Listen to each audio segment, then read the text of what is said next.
এমন আগুন যা দুনিয়ার আগুন থেকে ৭০ গুণ বেশি তীব্র হবে। মানুষ তাতে জ্বলে পুড়ে যন্ত্রণায় ছটফট করবে, কিন্তু মৃত্যু ঘটবে না। সেখানে এমন ভয়ঙ্কর ঠান্ডা থাকবে যে মানুষ বরফের মতো জমে যাবে।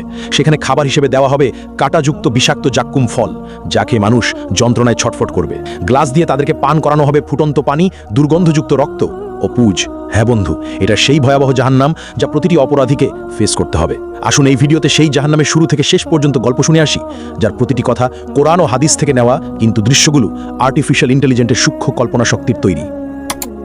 ইসরাফিল আলাইহিস সালাম প্রথমবারের মতো একটা দীর্ঘ গভীর শ্বাস নিলেন, তারপর ঠোঁট ছুঁয়ে দিলেন শিঙায়। অতল গহ্বর থেকে উঠে এলো শিঙার শব্দ, ভয়াবহ হাড় কাঁপানো শব্দ। প্রথমে তাতে কেঁপে উঠল মক্কা আল মুকাররামা, তারপর সেই ঢেউ ছড়িয়ে পড়ল মদিনা আল মুনাওয়ারাতে, আবৃত করল মসজিদে নববীর প্রতিটি ইট, প্রতিটি স্তম্ভ।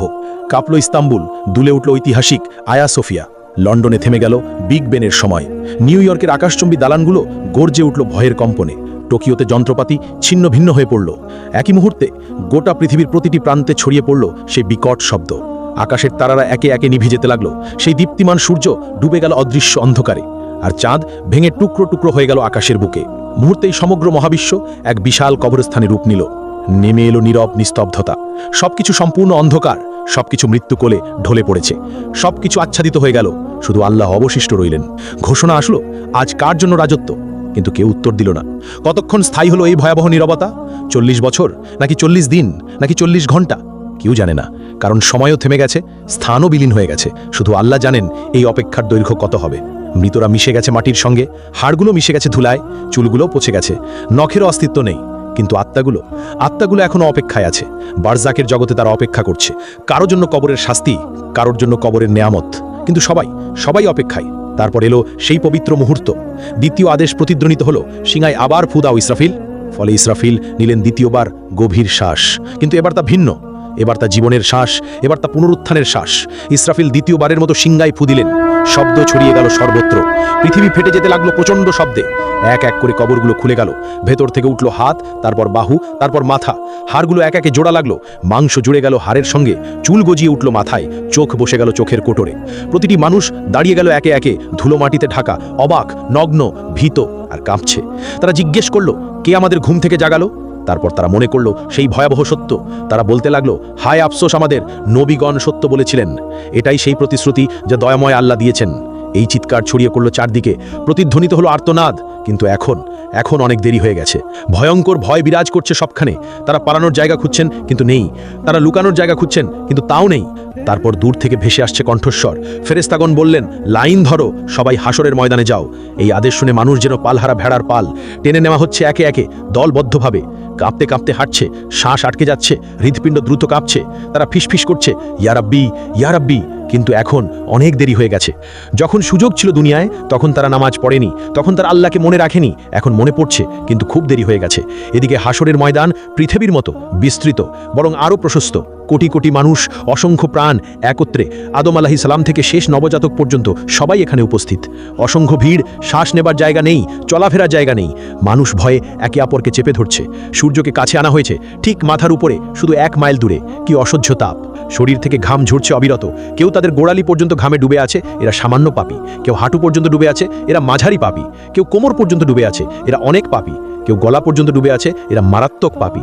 কেউ ঘামের মধ্যে মুখ নাক ঢেকে আছে, এরা সবচেয়ে ভয়ঙ্কর পাপী। তারা ঘামে ডুবে যাচ্ছে, কিন্তু মরতে পারছে না, কারণ মৃত্যু আর নেই। এই শাস্তির মধ্যেই সময় অতিবাহিত হচ্ছে। বছরের পর বছর কেটে যাচ্ছে, তবুও তারা দাঁড়িয়ে হাসরের ময়দানে। 1000 বছর গেল, 2000 বছর গেল, 3000 গেল, 5000 গেল, 10,000 গেল, এইভাবে 50,000 বছর চলে গেল। তবুও তারা অপেক্ষায়। তারা কাঁদছে, ইয়া রাব্বি, ইয়া রাব্বি, আমাদের বিচার শুরু করো না এখনই। এই অপেক্ষা শাস্তির চেয়েও কঠিন। আমাদেরকে জাহান্নামে নিক্ষেপ করো, কিন্তু তবু এই অপেক্ষা শেষ করো। আমরা আর পারছি না। কিন্তু আল্লাহ, যিনি ন্যায় বিচারক, তাদেরকে অপেক্ষায় রাখলেন। কারণ দুনিয়ায় তারা তার আদেশকে অপেক্ষায় রেখেছিল। তারা সালাত বিলম্ব করেছিল, তারা তওবা পিছিয়ে দিয়েছিল। আর আজ তারাই অপেক্ষায়। এমন সময় জাহান্নামের আগমন। হঠাৎ দূর থেকে একটা ভয়ঙ্কর শব্দ ভেসে এলো, যেন 1000 আগ্নেয়গিরি বিস্ফোরিত হচ্ছে, যেন লক্ষ ভূমিকম্প একসঙ্গে ঘটছে। শব্দ ক্রমশ তাদের কাছে আসছে। মানুষ কানে আঙ্গুল দিচ্ছে, কিন্তু কোনো লাভ নেই। শব্দ তাদের হাড় কাঁপিয়ে দিচ্ছে, অস্থিমজ্জায় ঢুকে যাচ্ছে। তারপর দূর থেকে দেখা দিল জাহান্নাম, ভয়ঙ্কর জাহান্নাম, 70,000 শৃঙ্খল দিয়ে বাঁধা। প্রত্যেক শৃঙ্খলে 70,000 ফেরেশতা টেনে আনছে। জাহান্নাম যেন জীবন্ত দানব, রাগান্বিত, ক্ষুধার্ত আর বুনো। মানুষকে দেখে সে আরো দ্রুত ছুটতে চায়। শৃঙ্খল টেনে ধরে আছে ফেরেশতারা অত্যন্ত কষ্টে। জাহান্নাম গর্জে উঠছে, সে মানুষকে কেটে চায়। যখন হাসরের মাঠের দিকে আসে, তার ক্রোধ আর ধরে রাখা যায় না। হঠাৎ ভেতর থেকে বের হলো এক বিশাল অগ্নিপিণ্ড, একটি মোটো পাহাড়ের মতো আকারের জ্বলন্ত দাউ দাউ করা আগুন। বিদ্যুতের গতিতে হাসরের মাঠের দিকে ছুটে এলো। কয়েক সেকেন্ডের মধ্যে মানুষের কাছে পৌঁছে গেল। সেই আগুন দেখে মানুষ পাগল হয়ে গেল। তারা দৌড়াতে লাগলো, কিন্তু কোথায়? সেই জায়গা তো নেই। যেদিকে দৌড়াচ্ছে আগুন ওখানেই, যেদিকে তাকাচ্ছে আগুন সেখানেই। তারা লুকিয়ে যাবার জায়গা খুঁজছেন, নিজেদের মাটিতে ছুঁড়ে ফেলছেন, কিন্তু আগুন থেমে নেই, এগিয়ে আসছেই অবিরত। মাত্র কয়েক সেকেন্ড বাকি, এর মধ্যেই এটি পুড়িয়ে ফেলবে সমগ্র হাসরের ময়দান। কোটি কোটি মানুষ ছাই হয়ে যাবে। কিন্তু সেই শেষ মুহূর্তে আসমান থেকে নূরের ঝলক নিয়ে আসবেন জিবরাইল আলাইহিস সালাম। তার হাতে একটি ছোট পাত্র, ভেতরে স্বচ্ছ এক তরল পানি। তিনি সেই তরল ঢেলে দিলেন সেই বিশাল অগ্নিখণ্ডের ওপর। সঙ্গে সঙ্গে উঠল ঘন বাষ্প। আগুন তাৎক্ষণিক নিভে গেল, ফলে বরফ শীতল এক পাথরে পরিণত হলো। কোটি কোটি মানুষ একই মুহূর্তে গভীর শ্বাস নিল, যেন তারা বেঁচে গেল। কিন্তু এটি শেষ রক্ষে ছিল না। মানুষ হতবাক হয়ে জিজ্ঞেস করল, ওটা কি তরল পানি ছিল? কিভাবে এত ভীতিকর আগুন নিভে গেল? তখন জিবরাইল আলাইহিস সালাম বললেন, ওটা ছিল তোমাদের চোখের জল। দুনিয়ায় যে চোখের জল তোমরা ফেলেছিলে, রাতের বেলায় সালাতে কাঁদতে কাঁদতে, আল্লাহর ভয়ে, তার ভালোবাসায়, নিজের গুনাহের অনুশোচনায়, কুরআন পড়তে গিয়ে, আজান শুনতে গিয়ে, মায়ের বাবার জন্য দোয়া করতে গিয়ে, এটা সেই পবিত্র অশ্রু। এগুলোই এই আগুন নিভিয়েছে, তোমাদেরকে রক্ষা করেছে, কিন্তু তা কেবল অল্প সময়ের জন্য। তখন মুমিনরা আনন্দে কেঁদে বলল, আলহামদুলিল্লাহ, আলহামদুলিল্লাহ। আর কাফেররা ভয়ে কাঁপবে আরও বেশি, কারণ তাদের কোনো অশ্রু নেই, ফলে তাদের রক্ষাকারীও নেই। অতপর হিসাবের সময় এসে গেল। নাম ধরে ডাকা হচ্ছে একে একে। যার নাম ডাকা হয় সে কাঁপতে কাঁপতে আল্লাহর সামনে আসে। ভয়ে হৃৎপিণ্ড ফেটে যাওয়ার মতো অবস্থা, শ্বাস বন্ধ হয়ে আসে। মহান আল্লাহ তার হাতে দেন হিসাবের বই। এটাই জীবনের চূড়ান্ত সিদ্ধান্ত। যে সৎকর্ম করেছে তার বই ডান হাতে দেওয়া হয়। সে আনন্দে বলে ওঠে, নাও পড়ো আমার হিসাব, আমি নিশ্চিত ছিলাম আমাকে হিসেব দিতে হবে। আর যে মন্দ কর্ম করেছে তার বই দেওয়া হয় বাম হাতে, পেছন দিক থেকে। সে উন্মাদ হয়ে চিৎকার করে ওঠে, হায় আফসোস, যদি আমাকে বইটা না দেওয়া হতো, যদি আমি আমার হিসেব না জানতাম। তখন মানুষ ভয়ে হতাশায় মিথ্যা বলল, ইয়া রব, আমি কিছুই করি নাই, ইয়া রব, আমি জানতাম না, ইয়া রব, আমি নির্দোষ, ইয়া রব, এটা আমার ছিল না, আমি খেয়াল করিনি। তখন আল্লাহ বললেন, মিথ্যা বলো না, তোমরা সত্য লুকাতে পারবে না, সবকিছু লেখা আছে, সবকিছু সংরক্ষিত আছে। তখন হঠাৎ মানুষের মুখ সিল করে দেওয়া হলো, কিন্তু মানুষের হাত কথা বলতে শুরু করলো। মুখ নেই, কিন্তু শব্দ আসে, ইয়া রব, এই হাতে সে টাকা চুরি করেছে, ইয়া রব, এই হাতে সে হারামে হাত দিয়েছে, ইয়া রব, এই হাতে সে জুলুম করেছে। পা সাক্ষ্য দিল, ইয়া রব, এই পা দিয়ে সে দৌড়ে গিয়েছে গুনাহের পথে, ইয়া রব, এই পা দিয়ে সে গিয়েছে জুলুমে, ইয়া রব, এই পা দিয়ে সে যায়নি মসজিদে। চোখ জানালো, ইয়া রব, এই চোখ দিয়ে সে হারামের দিকে তাকিয়েছে, ইয়া রব, এই চোখ দিয়ে সে নোংরা ছবি দেখেছে। কান বলে উঠল, ইয়া রব, এই কান দিয়ে সে হারাম শুনেছে, ইয়া রব, এই কান দিয়ে সে গীবত শুনেছে। জিভা বলে উঠল, ইয়া রব, এই জিভা দিয়ে সে মিথ্যা বলেছে, ইয়া রব, এই জিভা দিয়ে সে গীবত করেছে, ইয়া রব, এই জিভা দিয়ে সে গালাগাল করেছে।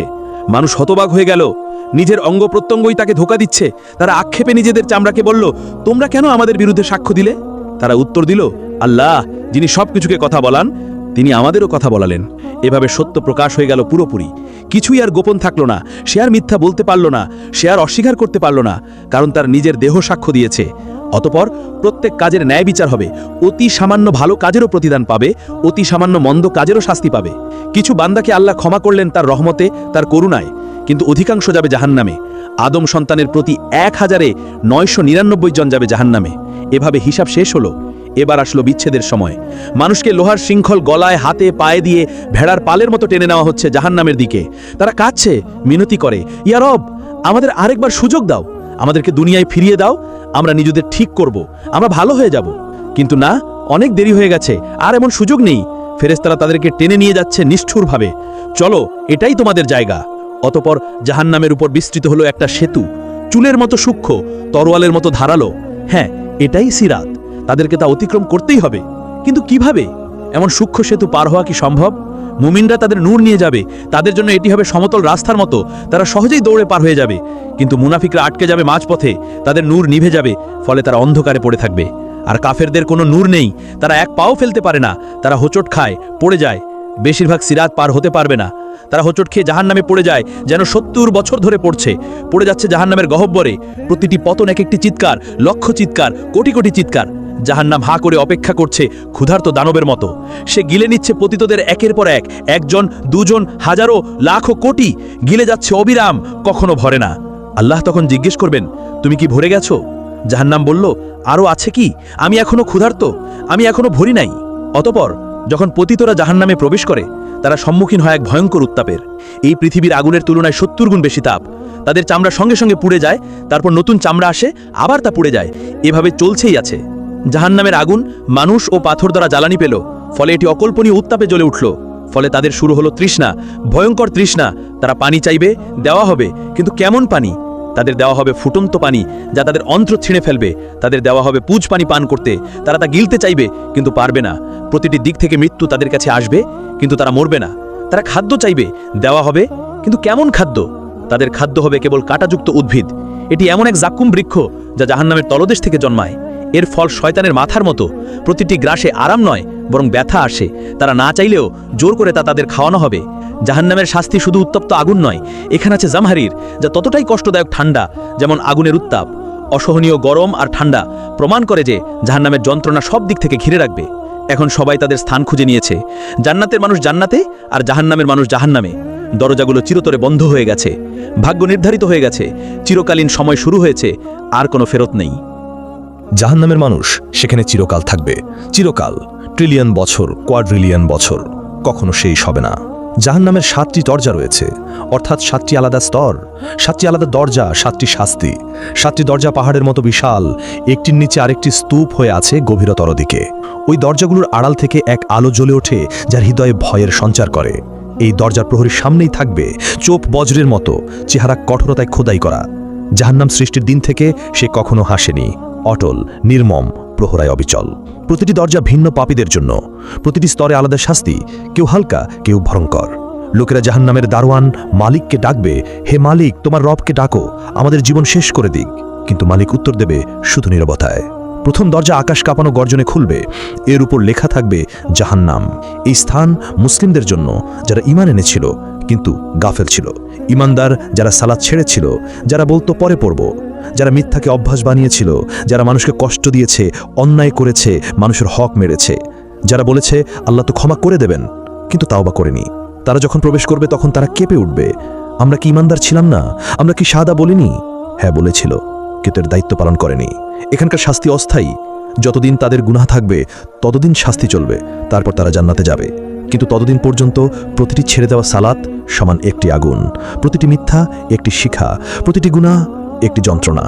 আর দ্বিতীয় দরজা খুলবে এক বুনো চিৎকারে, তার নাম লাজা, অর্থাৎ এমন শিখা যা গ্রাস করে। এই আগুন জীবন্ত, এটি যেন বুদ্ধি রাখে, শিকার খোঁজে। এটি খুঁজে নেয় তাদেরকে যারা ইসলামকে উপহাস করেছে, যারা কোরআনের আয়াত শুনে হেসেছে, যারা আজান শুনে উপেক্ষা করেছে, যারা মুসলমানদের নিয়ে ঠাট্টা করেছে। লাজা তাদেরকে আক্রমণ করবে, সাপের মতো লাফিয়ে পড়ে, সিংহের মতো মাংস ছিঁড়ে ফেলবে, হাড় ভাঙবে, আবার তা জুড়ে দিবে। কারণ এখানে ব্যথা এক অন্তহীন চক্র। আর তৃতীয় দরজা সাকার গভীর নীরবতায় খুলবে। সাকার হলো আগুন যা ধ্বংস করে। এখানে শাস্তি তাদের জন্য যারা ক্ষুধার্তকে দেখে বলেছে আমার সমস্যা নয়, যারা ইয়াতিমকে জেনেও ফিরেছে, যারা গরিবকে উপেক্ষা করেছে, যারা সাহায্য প্রার্থীকে ফেলে গেছে, যারা শুধু আরামে মগ্ন থেকেছে। তাদেরকে জিজ্ঞেস করা হবে, তোমাদেরকে এই সাকারে কি সে এনেছে? তারা উত্তর দেবে, আমরা নামাজ পড়তাম না, আমরা গরিবকে খাবার দিতাম না। এখন তারা ক্ষুধার্ত, কেউ খাবার দেয় না, তৃষ্ণার্থ, কেউ পানি দেয় না। যন্ত্রণা ফিরিয়ে আনে তাদের সেই দুনিয়ার নিষ্ঠুরতা। আর চতুর্থ দরজা হুতামা খুলবে এক ধাতব শব্দে। হুতামা এমন আগুন যার হৃদয় চূর্ণ করে। এখানে সোনা রূপাও আছে, কিন্তু কি ধরনের সোনা রূপা? সেখানে আছে আগুনে গলিত জ্বলন্ত সোনা রূপা। যেসব ধনীরা ধন গণনা করত বারবার, যারা বলতো আরেকটু চাই, যারা গরিবকে বিদ্রুপ করেছে, সম্পদকে উপাসনা করেছে, তাদের শাস্তি এখানেই হবে। তাদের সোনা হবে গলায় শৃঙ্খল, রূপা হবে ইলোহার চাবুক। হুতামা শুধু শরীর পোড়ায় না, এটি হৃদয়কে আক্রমণ করে, লোভী হৃদয়কে, স্বার্থপর হৃদয়কে বারবার গলিয়ে আবার তৈরি করে, আবার গলিয়ে দেয় এক অন্তহীন যন্ত্রণা। আর পঞ্চম দরজা জাহিম খুলবে এক ক্রুদ্ধ গর্জনে। জাহিম হচ্ছে দাও দাও শিখার ভাটি। এখানে শাস্তি তাদের যারা অহংকারী, যারা দুর্বলদের উপর অত্যাচার করেছে, এমন শাসক যারা প্রজাদের জুলুম করেছে, এমন মালিক যারা শ্রমিকদের কষ্ট দিয়েছে, এমন স্বামী যারা স্ত্রীকে মেরেছে, এমন পিতা যারা সন্তানদের কষ্ট দিয়েছে, যারা মনে করেছে তাদের সিংহাসন আল্লাহর আরশের চেয়ে বড়। আর ষষ্ঠ দরজা সাইর খুলবে যুদ্ধের আর্তনাদে। সাইর হলো রাগান্বিত আগুন, যারা নবীদের সাথে শত্রুতা করেছে, যারা রক্তপাতের স্থপতি, যারা শান্তি নষ্ট করেছে। এক কথায় প্ররোচনাকারী, যুদ্ধবাজ, হত্যাকারীরা এখানেই থাকবে। এখানে প্রতিটি হাড় চিৎকার করবে, প্রতিটি শ্বাস কাঁচ গিলার মতো ব্যথা দিবে। তাদের অত্যাচারিতদের চিৎকার তাদের চারপাশে প্রতিধ্বনিত হবে। আর সপ্তম দরজা হাবিয়া খুলবে এক গভীর ক্রন্দনে। আল হাবিয়া অর্থ অন্তহীন অতল খাদ, সবচেয়ে গভীর অন্ধকার স্থান। এখানে প্রবেশ করবে মুনাফিকরা। এরা সবচেয়ে বিপজ্জনক পাপী, যারা জিহ্বায় বলেছে লা ইলাহা ইল্লাল্লাহ কিন্তু হৃদয়ে বিশ্বাস করেনি, যারা হৃদয় বিশ্বাসঘাতকতা করে, যারা ইমানের মুখোশ পরে কিন্তু জীবনে ফাঁকা, যারা দ্বিমুখী আচরণ করে, যারা মুসলমানদের বিরুদ্ধে ষড়যন্ত্র করে, যারা প্রতারণা করে, যারা আনন্দ করে, ভাবে তারা পৃথিবী শাসন করছে, সেই মুনাফিকরা এখানেই থাকবে। এই হাবিয়াতে রয়েছে বিশেষ শাস্তি। সেখানে মুখোশ চিরতরে ছিঁড়ে ফেলা হবে, মিথ্যা উন্মোচিত হবে, সত্যিকারের মুখ প্রকাশিত হবে, এমনকি আগুনও কেঁপে উঠবে। কারণ মুনাফিকি হলো সবচেয়ে বিষাক্ত মিথ্যা, সবচেয়ে প্রাণঘাতী রোগ, সবচেয়ে বড় বিশ্বাসঘাতকতা।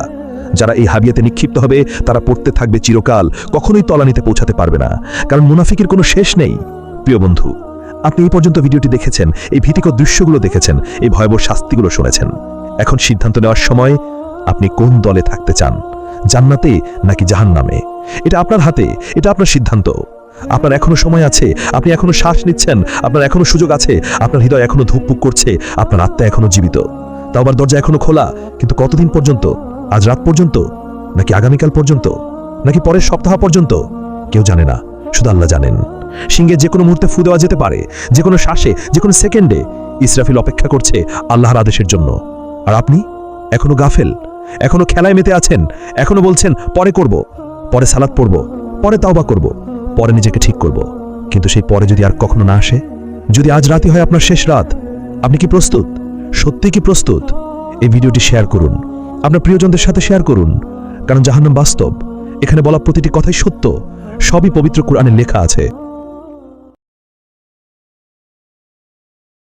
না, সো এটাই কিন্তু নতুন সূত্র অ্যাপ্লাই হবে না। সবাই বলেছেন ক্লিয়ার, ফাইন।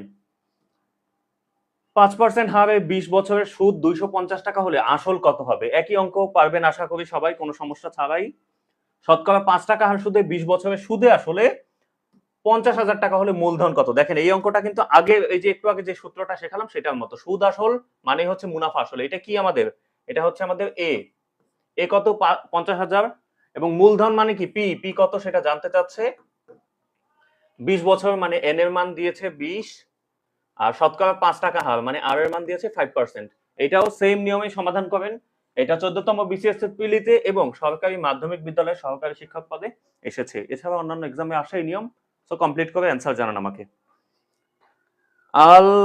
আলী মাহমুদ বলেছেন 2000। 2000 তো অপশনে নাই। আলী মাহমুদ কোনটা অ্যান্সার করেছেন? আগেরটা সম্ভবত করেছেন। জানান এটা কত হয়। নাম্বার দিয়ে অ্যান্সার করবেন, যে 18, 25,000 এরকম অ্যান্সার করবেন, ঠিক আছে?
নাজরিন মুস্তাফিন কমেন্ট করেছেন 25,000 টাকা। মূলধন 25,000 টাকা হয়েছে। আপনাদের কত আসে দেখেন তো।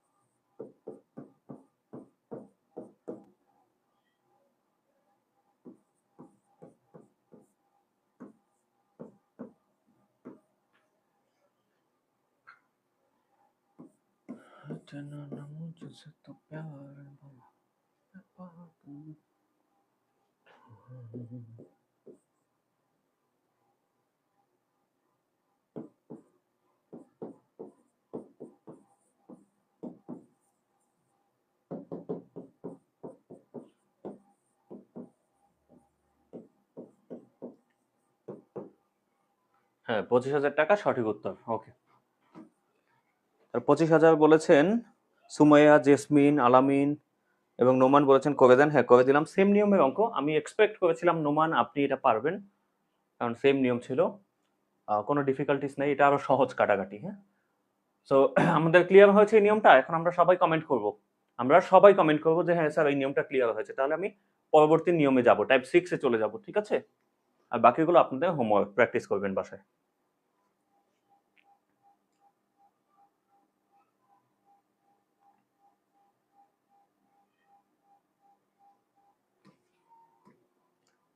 এখানে বলেছে সুদ আসলে দ্বিগুণ, 3 গুণ, 4 গুণ, 5 গুণ, এইভাবে অনেক সময় প্রশ্নে বলে যে দেখেন এতক্ষণ আমরা কি শিখলাম? আমরা সুদ মানে মুনাফা কত সেটাও জানতাম না, আসল কত সেটাও জানতাম না। শুধু একটা সময় দিয়ে একটা সময় দেওয়া থাকতো, আর মানে ব্যাংক বছর শেষে আমরা কত টাকা টোটাল পাচ্ছি সেটা বলা আছে। তাহলে সেখানে আমি কত টাকা রাখছিলাম সেটাও নির্ণয় করা শিখে গেলাম। ঠিক আছে, এগুলো কিন্তু বাস্তব জীবনে আপনি অ্যাপ্লাই করতে পারবেন চাইলে। আপনার বাবা মনে করেন আপনার বাবা হঠাৎ করে ব্যাংক থেকে 75,000 টাকা তুলে নিয়ে আসছে বা 7.5 লাখ টাকা তুলে নিয়ে আসছে। হ্যাঁ, এখন এসে বললো কি সব টাকা তুলে নিয়ে আসছি।